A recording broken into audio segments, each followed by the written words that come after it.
ہاں جی وہابی دیوبندی کہتے ہیں جی حضور کی قسمت اچھی کہ حضور کو صدیق اکبر حضرت فاروق اعظم ان جیسے جی صحابہ مل گئے. ہاں جی شیعہ کہتے ہیں جی حضور دی قسمت چنگی کہ آپ نو حسین جے نواسے مل گئے. میں کہا دھر فٹے کمینے ہو. مولا حسین دی قسمت چنگی کہ حضور جے نانا مل گئے.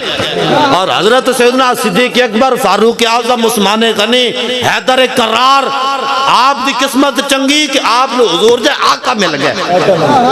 زمین و زمان آخر تک آواز آئے بھائی زمین و زمان اور مکین و مکان تمہارے لیے چنین و چنا بنے دو جہاں دہن میں زبان اور بدن میں ہے جان ہم آئے جہاں تمہارے لیے تھے بھی وہاں تمہارے لیے کائنات جو کچھ بھی بنے حضور دے وسیلے نال ہی بنے ہیں.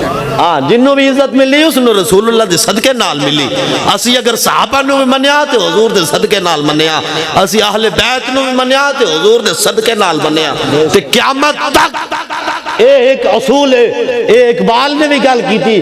انہوں نے اقبال دی چھٹی بھی ختم کی تھی ہوئی نا لیکن اقبال کی کہندا ہے اقبال نو تے پوچھو انہوں نے چھٹی تا ہی ختم کی تھی کہ اقبال حضور دا عشق بیان کر دے. انہوں نے پورے کلیات اقبال ہے جو ایک شعر بھی نہیں لبیا جس اندر کہن جی کہ علامہ اقبال جو ہے وہ تو لبرل تھا وہ تو سیکولر تھا وہ تو فلانا تھا. میں کہا کچھ نہیں تھا. علامہ اقبال حقیقی حضور دا عاشق رسول